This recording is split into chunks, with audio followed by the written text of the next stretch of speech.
Hi, I'm going to run through how we organise the calendars in conjunction with the Nimbus database to effectively set up your day's schedule and to enable ongoing communications with head office so that anybody calling in can be updated as to when their inspection is going to happen and such like.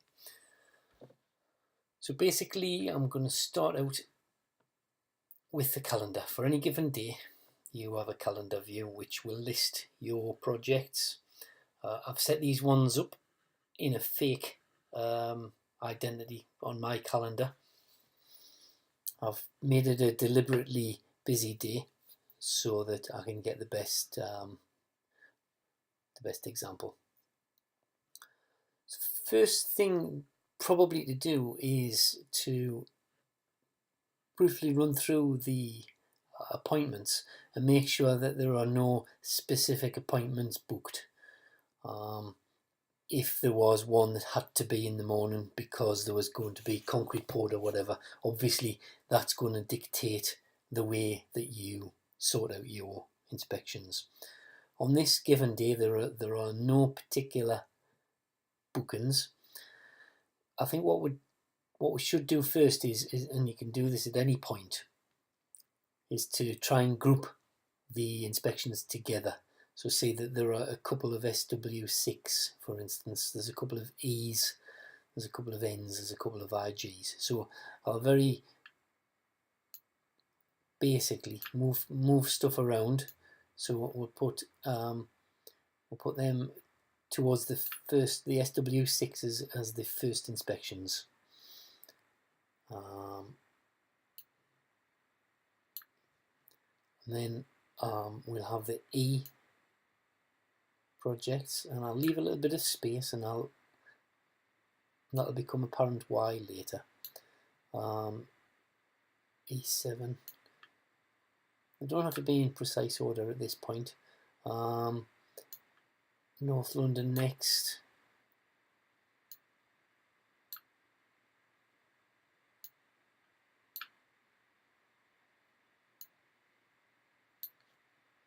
And then the IG project. So we've got 1, 2, 3, 4 groups of inspection destinations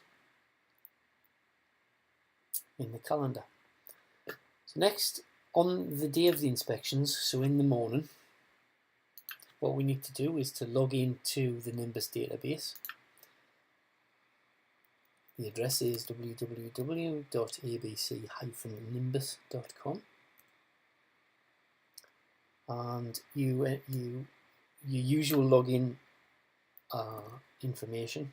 This one's changed because it's a test system that I've set up, so it recognises me as MG rather than Lego. If we go to today's schedule,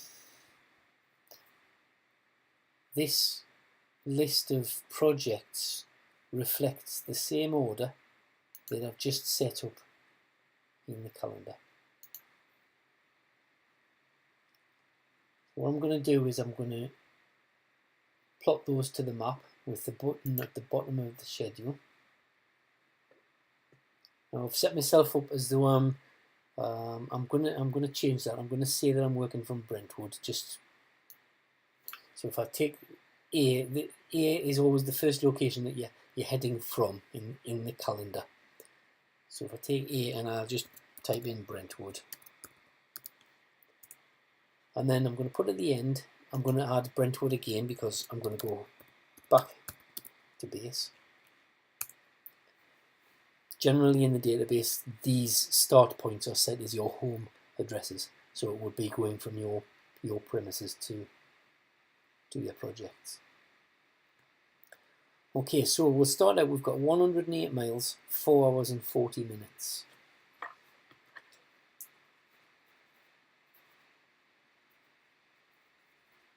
I'm going to now just have a little look and see if these are in the best possible order. And the way I personally prefer to do it is I like to head out to my furthest inspection first, and then work my way back home. So B and C are in the correct order, because A being the starting point, B and then C, and this is because I've arranged them in the calendar in groups together. So the next, if I'm traveling this route, it would be E. So the next inspection after that would be F. Now I think that's out on a limb according to this. So what I'll do is I'll move the inspection that I want to do in the order F. I shall move that to D. So I want to go to there next. So if I move F up to D, eventually this all makes sense. And then give it a second and it'll redraw it. Now you can see I'm going to C, A, B, C. D's now out of place.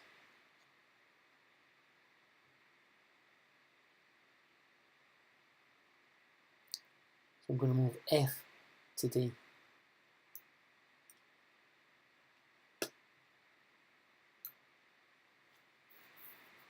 Now it's making a little bit more sense, but the E's still out of place. I'm going to move F to E. No, yes. F to E. Right, so it's making sense. A, B, C, D, E. Next I would go to F, but I want to go to this one that's marked G. I'm going to make G into F. I'm going to move G up to F. E, F. Now I'm going to go to this one that's currently marked J. So I'm going to move J up to G.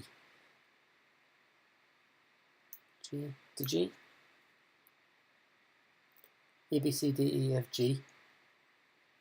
I'm going to go to J next. So I want that to be H, although it's currently J. So I want that to be H. So I'm going to move the J up to the H position on the map. And then I comes next. I'm going to move that up to the J position. I'm going to move J up to the I position. You can mess about with this and it'll become clear. K is that's what I'm going to do. I'm going to follow in my preference to go to the furthest one before I head back. So after I, I'm going to go to this one here, which is currently marked L, but I want this to be J. I'm going to move L up to position J. So location L up to inspection position J. L up to J. And then I'm going to go to this one that's currently marked M. So location M up to inspection position K. M to K. J, K, L, M. So we've got a sort of route there. We've amended the route. It's knocked about half an hour off the journey time and a couple of miles. And it's not necessarily about that, but it's about optimizing your route so that, if possible, you knock some time off. Don't want you to have to spend the whole day sitting in the car. I know that it's bad enough. I've also fiddled with this unnecessarily in that these ones down here, B and C, they're actually in a different zone to these ones here. So it wouldn't normally be the case that you would do two different zones together like that. So normally B and C would have been omitted. So now I've got, this is the optimum route. If I go back to my calendar, what you can do is drag that out so that it's a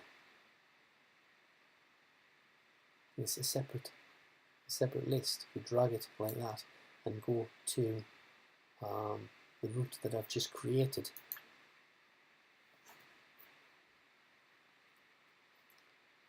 Which wasn't that one. So it was that one.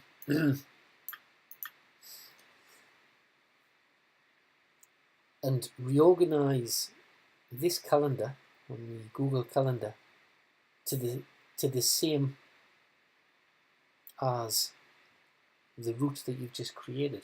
But there's another little thing here which I think I would like you to do.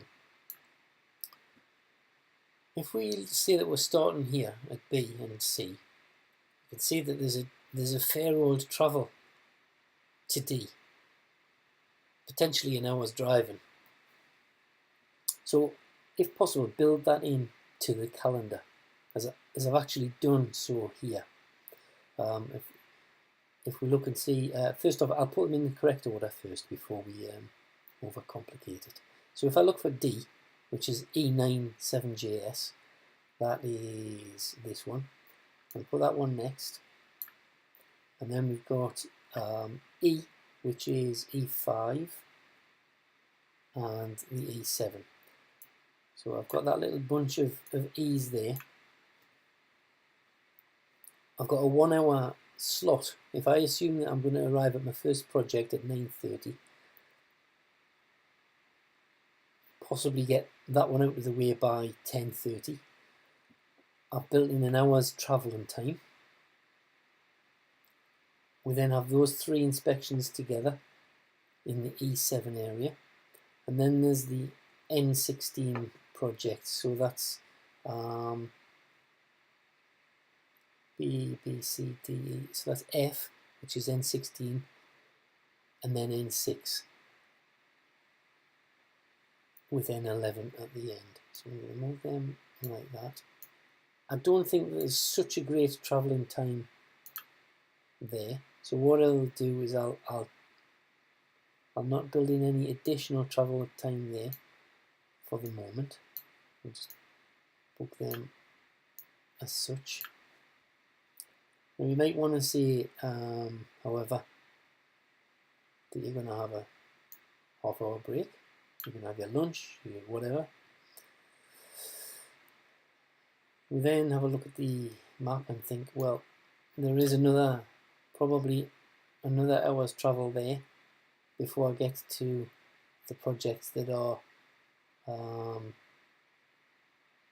starting at J, which is the IG projects. So I'm going to move them up to there.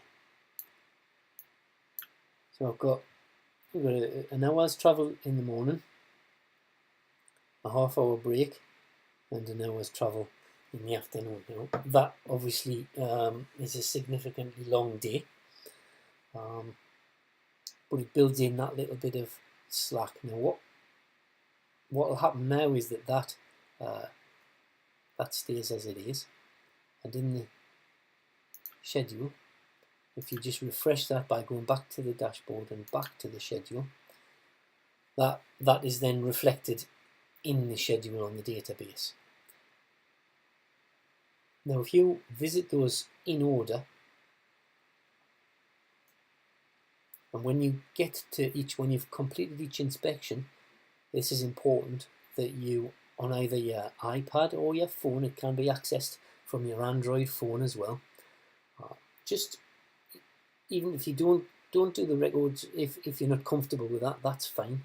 But do tick the box to say that the inspection has been visited. Now you'll see the times now: 9:30, 10, 11:30, 12.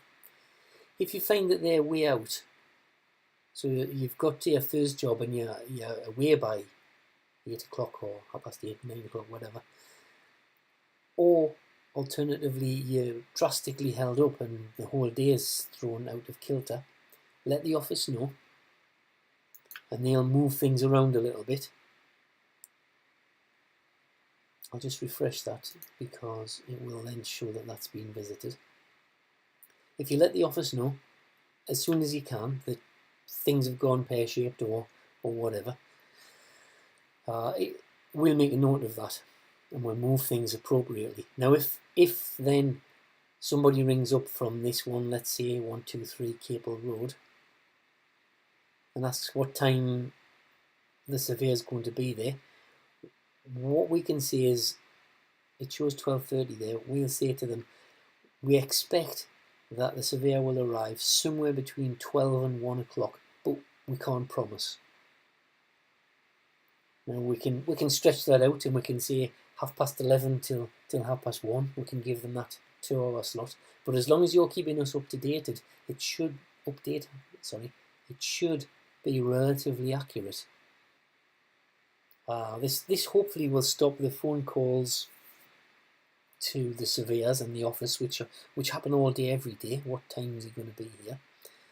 We can at least give them some information, and hopefully that's an enhancement on the service. So that's the arrangement of the inspections and the setting out in the calendar. Make sure that you do that every day so that the schedule's up to date. Make sure that you do tick off each job as and when you've done the inspection. And that will make sure that we know that you've been. It also helps us know if they're all completed. It helps us know that you should be back to the office safely. If you have any queries on any of this, do let me know. Otherwise, give it a go and feedback to me at our monthly management meetings if you have any problems with this. Thanks.